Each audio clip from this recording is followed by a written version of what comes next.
जय हो भक्तों, बालाजी शरणम चैनल में आप सभी का अभिनंदन करती हूँ। आपने बालाजी शरणम चैनल पे देखा होगा कि मैंने श्री सप्तशती दुर्गा जी के एक कवच डाला था, आप लोगों ने सुना होगा। अब मैं पुनः फिर से पहला अध्याय श्री सप्तशती जी का कर रही हूँ और बालाजी शरणम चैनल के माध्यम से आप सब तक बाबा की कृपा पहुँच रही है। अब मैं माता रानी से यही प्रार्थना करूँगी कि माँ का प्यार इस संसार पे और बाबा के परिवार पे बनी रहे। आप सभी को जय बालाजी, जय श्री राम, जय माता दी। जानते हो भक्तों, मेरा 9 दिन का पूरा बाबा की कृपा से व्रत रहता है। इस बार मैंने सोचा क्यों न माता जी का कवच से लेकर पूरा सप्तशती जी का पाठ आप लोगों तक बाबा के चैनल के माध्यम से पहुंचाया जाए। बाबा की कृपा से मैं ऐसा प्रयास करूंगी। माता रानी हम लोगों के प्रेम को और भक्ति को सफल करे। आप सभी को जय माता दी। प्रथम चरित्र के ब्रह्मा ऋषि, महाकाली देवता, उष्णिक छंद, नंदा शक्ति, रक्त दंतिका, बीज, अग्नि तत्व और ऋग्वेद स्वरूप हैं। श्री महाकाली देवता की प्रसन्नता के लिए प्रथम चरित्र के जप में विनियोग किया जाता है। भगवान विष्णु के सो जाने पर मद और कैटभ को मारने के लिए कमल जन्मा ब्रह्मा जी ने जिसका स्तवन किया था, उन महाकाली देवी को मैं सेवन करता हूँ। वे अपने 10 हाथों में खड्ग, चक्र, गदा, बाण, धनुष, परिघ, शूल, भुसुंडी, मस्तक और शंख धारण करती हैं। उनके 3 नेत्र हैं। वे समस्त अंगों में दिव्य आभूषणों से विभूषित हैं। बोलो श्री जगदम्बा भवानी की जय, बोलो श्री काली महारानी की जय। उनके शरीर की कांति नीलम मणि के समान हैं तथा वे 10 मुख और 10 पैरों से युक्त हैं। मार्कंडेय जी बोले, सूर्य के पुत्र सारवणी जो 8वें मनु कहे जाते हैं, उनकी उत्पत्ति की कथा विस्तार पूर्वक कहता हूँ, सुनो। सूर्य कुमार महाभाग सारवणी भगवती महामाया के अनुग्रह से जिस प्रकार मनवंतर के स्वामी हुए, वही प्रसंग सुनाता हूँ। पूर्व काल की बात है। सौरोचिस मनवंतर में सुरथ नाम के एक राजा थे जो चैत्र वंश में उत्पन्न हुए थे। उनका समस्त भूमंडल पर अधिकार था। वे प्रजा अपने औरस पुत्रों की भांति धर्मपूर्वक पालन करते थे। तो भी उस समय कोला विध्वंसी नाम के क्षत्रिय उनके शत्रु हो गए। ओम चंडिका देवी को नमस्कार है। कोला विध्वंसी यह किसी विशेष कुल के क्षत्रियों की संज्ञा है। दक्षिण में कोला नगरी प्रसिद्ध है। वह प्राचीन काल में राजधानी थी। जिन क्षत्रियों ने उस पर आक्रमण करके उनका विध्वंस किया, वे कोला विध्वंसी कहलाए। राजा सूरत की दंडनीति बड़ी प्रबल थी। उनका शत्रुओं के साथ संग्राम हुआ। यद्यपि कोला विध्वंसी संख्या में कम थे, तो भी राजा सूरत युद्ध में उनसे परास्त हो गए। तब ये युद्ध भूमि से अपने नगर को लौट आए और केवल अपने देश के राजा होकर रहने लगे। समूची पृथ्वी से अब उनका अधिकार जाता रहा, किंतु वहाँ भी उन प्रबल शत्रुओं ने उस समय महाभाग राजा सूरत पर आक्रमण कर दिया। राजा का बल क्षीण हो चला था, इसलिए उनके दुष्ट, बलवान एवं दुरात्मा मंत्रियों ने वहाँ उनकी राजधानी में भी राजकीय सेना और खजानों को हथिया लिया। सूरत का प्रभुत्व नष्ट हो चुका था, इसलिए वे शिकार खेलने के बहाने घोड़े पर सवार हो वहाँ से अकेले ही एक घने जंगल में चले गए। वहाँ उन्होंने विप्रवर मेधामन के आश्रम देखा, जहाँ कितने ही हिंसक जीव अपनी स्वाभाविक हिंसावृत्ति छोड़कर परम शांत भाव से रहते थे।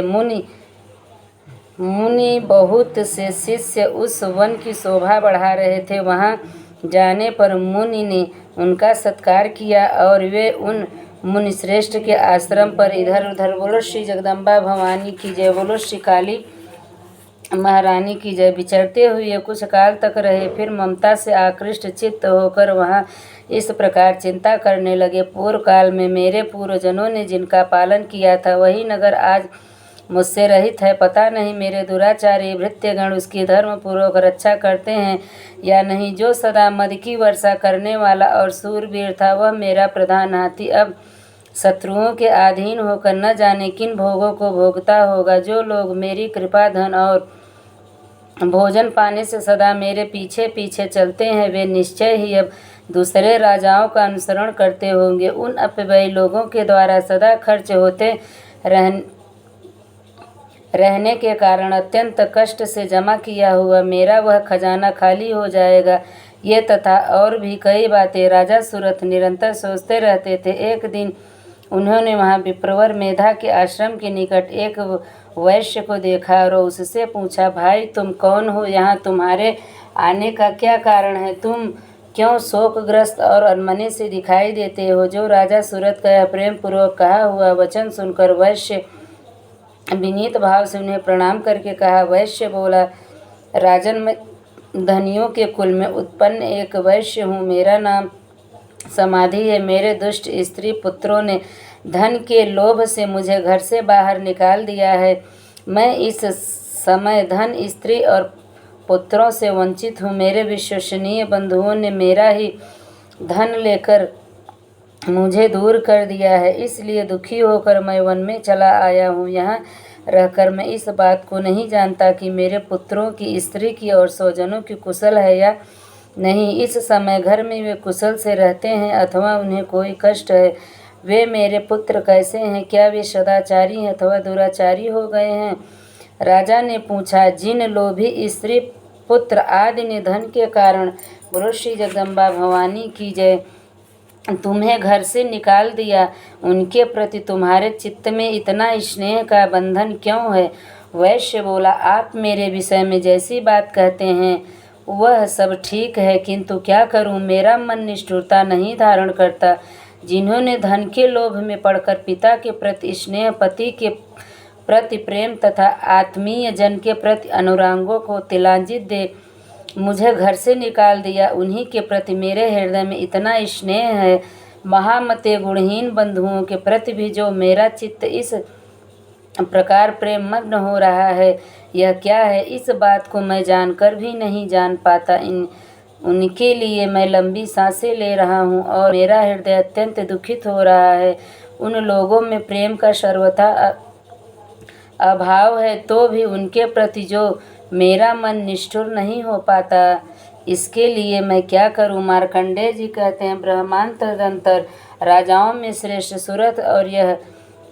सूरथ और वह समाधि नामक वैश्य दोनों साथ मेधा मुनि की सेवा में उपस्थित हुए और उनके साथ यथा योग्य न्यायानुकूल विनयपूर्ण बर्ताव करके बैठे। तत्पश्चात वैश्य और राजा ने कुछ वार्तालाप आरंभ किया। राजा ने कहा, भगवान, मैं आपसे एक बात पूछना चाहता हूँ, उसे बताइए। मेरा चित्त अपने अधीन न होने के कारण यह बात मेरे मन को बहुत दुख देती है। जो राज्य मेरे हाथ से चला गया है उसमें और उसके संपूर्ण अंगों में मेरी ममता बनी हुई है। मुनि श्रेष्ठ, यह जानते हुए भी कि वह अब मेरा नहीं है, अज्ञानी की भांति मुझे उसके लिए दुख होता है। यह क्या है? इधर यह वैश्य भी घर से अपमानित होकर आया है, इसके पुत्र, स्त्री और भृत्यों ने इसे छोड़ दिया है, स्वजनों ने भी इसका परित्याग कर दिया है, तो भी यह उनके प्रति अत्यंत हार्दिक स्नेह रखता है। इस प्रकार यह तथा मैं, बोलो श्री जगदम्बा भवानी की जय, बोलो श्री काली महारानी की जय, दोनों ही बहुत दुखी हैं। जिसमें प्रत्यक्ष दोष देखा गया है उस विषय के लिए भी हमारे मन में ममता जनित आकर्षण पैदा हो रहा है। महाभाग, हम दोनों समझदार हैं तो भी हम में जो मोह पैदा हुआ है, यह क्या है? विवेक शून्य पुरुष की भांति मुझमें और इसमें भी यह मूढ़ता प्रत्यक्ष दिखाई देती है। ऋषि बोले, महाभाग, विषय मार्ग का ज्ञान सब जीवों को है। इस प्रकार विषय भी सबके लिए अलग अलग है। कुछ प्राणी दिन में नहीं देखते और दूसरे रात में भी नहीं देखते, तथा कुछ जीव ऐसे हैं जो दिन और रात्रि में भी बराबर ही देखते हैं। यह ठीक है कि मनुष्य समझदार होते हैं, किंतु केवल वे ही ऐसे नहीं होते। पशु, पक्षी और मृग आदि सभी प्राणी समझदार होते हैं। मनुष्यों की समझ भी वैसी ही होती है जैसे उन मृग और पक्षियों की होती है, तथा जैसे मनुष्यों की होती है वैसे ही उन मृग पक्षी आदि की होती है। यह तथा अन्य बातें भी प्राय दोनों में समान ही है। समझ होने पर भी इन पक्षियों को तो देखो, ये स्वयं भूख से पीड़ित होते हुए भी बेहोश बच्चों की चोंच में कितने चाव से अन्न के दाने डाल रहे। नरश्रेष्ठ, क्या तुम नहीं देखते कि ये मनुष्य समझदार होते हुए भी लोभ बस अपने किए हुए उपकार का बदला पाने के लिए पुत्रों की अभिलाषा करते हैं। यद्यपि उन सब में समझ की कमी नहीं है, तथापि वे संसार की स्थिति, जन्म मरण की परंपरा बनाए रखने वाले भगवती महामाया के प्रभाव द्वारा ममता में भंवर से युक्त मोह के गहरे गर्त में गिराए गए हैं। इसलिए इसमें आश्चर्य नहीं करना चाहिए। जगदीश्वर भगवान विष्णु की योग निद्रा रूपा जो भगवती महामाया है, उन्हीं से यह जगत मोहित हो रहा है। वे भगवती महामाया देवी ज्ञानियों के भी चित्त को बलपूर्वक खींचकर मोह में डाल देती हैं। वे ही इस संपूर्ण चराचर जगत की सृष्टि करती हैं तथा वे ही प्रसन्न होने पर बोलो श्री जगदम्बा भवानी की जय, बोलो श्री काली महारानी की जय, मनुष्यों को मुक्ति के लिए वरदान देती हैं। वे ही परा विद्या, संसार बंधन और मोक्ष की हेतुभूता सनातनी देवी तथा संपूर्ण ईश्वरों की भी अधीश्वरी हैं। राजा ने पूछा, भगवान जिन्हें आप महामाया कहते हैं, वे देवी कौन है? ब्रह्मांड उनका आविर्भाव कैसे हुआ तथा उनके चरित्र कौन कौन है? ब्रह्मा वेदांताओं में श्रेष्ठ महर्षि उन देवी का जैसा प्रभाव हो, जैसा स्वरूप हो और जिस प्रकार प्रादुर्भाव हुआ हो, वह सब मैं आपके मुख से सुनना चाहता हूँ। ऋषि बोले, राजन, वास्तव में तो वे देवी नित्य स्वरूपा ही हैं। संपूर्ण जगत उन्हीं का रूप है तथा उन्होंने समस्त विश्व को व्याप्त कर रखा है तथा उनका प्राकट्य अनेक प्रकार से होता है। वह मुझसे सुनो। यद्यपि वे नित्य और अजन्मा हैं, तथापि जब देवताओं का कार्य सिद्ध करने के लिए प्रकट होती हैं, उस समय लोक में उत्पन्न हुए कहलाती हैं। कल्प के अंत में जब संपूर्ण जगत एकावरण में निमग्न हो रहा था और सब के प्रभु भगवान विष्णु शेष नागी सया बिछाकर योग निद्रा का आश्रय ले सो रहे थे, उस समय उनके कानों के मैल से दो भयंकर असुर उत्पन्न हुए जो मधु और कर्तव्य के नाम से विख्यात थे। वे दोनों ब्रह्मा जी का वध करने को तैयार हो गए। भगवान विष्णु के नाभि कमल में विराजमान प्रजापति ब्रह्मा जी ने जब उन दोनों भयानक असुरों को अपने पास आया और भगवान को सोया हुआ देखा, तब एकाग्र चित्त होकर उन्होंने भगवान विष्णु को जगाने के लिए उनके नेत्रों में निवास करने वाली योग निद्रा का स्तवन आरंभ किया, जो इस विश्व की अधीश्वरी, जगत को धारण करने वाली, संसार का पालन और संहार करने वाली तथा तेज स्वरूप भगवान विष्णु की अनुपम शक्ति है। उन्हीं भगवती निद्रा देवी की बोलो श्री जगदम्बा भवानी की जय। निद्रा देवी की भगवान ब्रह्मा स्तुति करने लगे। ब्रह्मा जी ने कहा, देवी तुम ही स्वाहा, तुम ही सुधा और तुम ही वटकार हो। स्वर भी तुम्हारे ही स्वरूप हैं। तुम ही जीवनदानी सुधा हो। नित्य अक्षर प्रणव में अकार उकार मकार इन तीन मात्राओं के रूप में तुम ही स्थित हो तथा इन तीन मात्राओं के अतिरिक्त जो बिंदु रूपा नित्य धर्म मात्रा है, जिसका विशेष रूप से उच्चारण नहीं किया जा सकता, वह भी तुम ही हो। देवी तुम ही संध्या, सावित्री तथा परम जननी हो। देवी तुम ही इस विश्व ब्रह्मांड को धारण करती हो। तुमसे ही इस जगत की सृष्टि होती है, तुम ही से इसका पालन होता है और सदा तुम ही कल्प के अंत में सबको अपना ग्रास बना लेती हो। जगमयी देवी, इस जगत की उत्पत्ति के समय तुम सृष्टि रूपा हो, पालन काल में स्थित रूपा हो तथा कल्पांतर के समय संहार रूप धारण करने वाली हो। तुम ही महाविद्या, महामाया, महामेधा, महास्मृति, महामोह रूपा, महादेवी और महासुरी हो। तुम ही तीनों गुणों को उत्पन्न करने वाली सबकी प्रकृति हो। भयंकर काल रात्रि, महारात्रि और मोहरात्रि भी तुम ही हो। तुम ही श्री, तुम ही ईश्वरी, तुम ही और तुम ही बोध रूपा बुद्धि हो। लज्जा, पुष्टि, तुष्टि, शांति और क्षमा भी तुम ही हो। तुम खड्ग धारिणी, शूल धारिणी, घोर रूपा तथा गदा, चक्र, शंख और धनुष धारण करने वाली हो। बाण, भुसुंडी और परिघ ये भी तुम्हारे अस्त्र हैं। तुम सौम्य और सौम्यांतर हो। इतना ही नहीं, जितने भी सौम्य एवं सुंदर पदार्थ हैं, उन सब की अपेक्षा तुम अत्यधिक सुंदरी हो।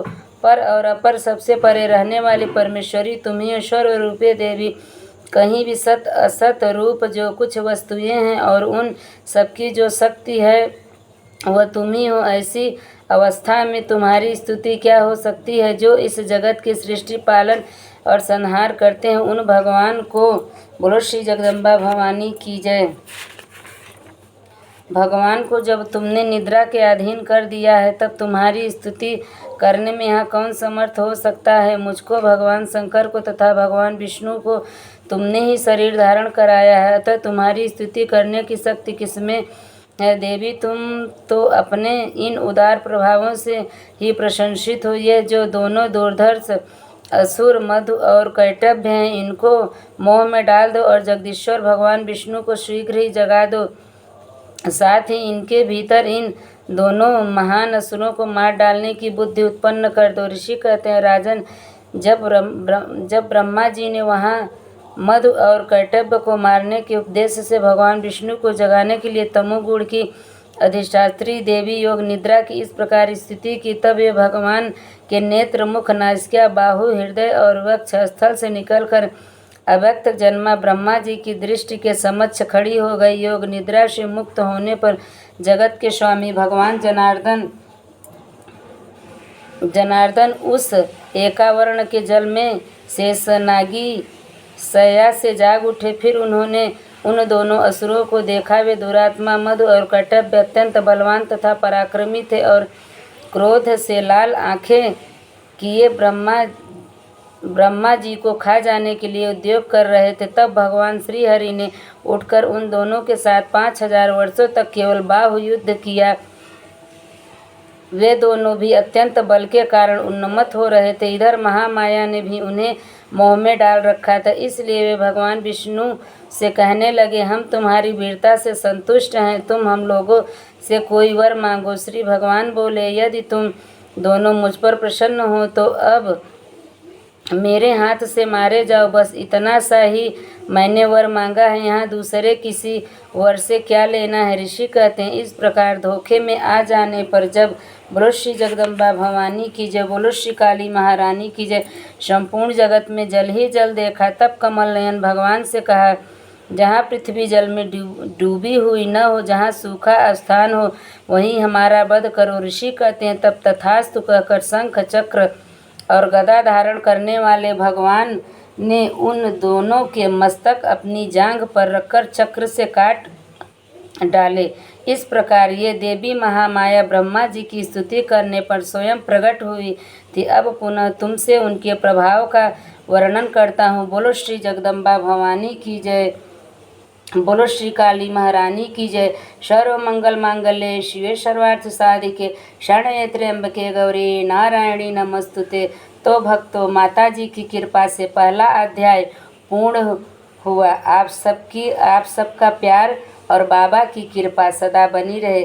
बोलो जय बालाजी, जय श्री राम। आप सभी को जय माता।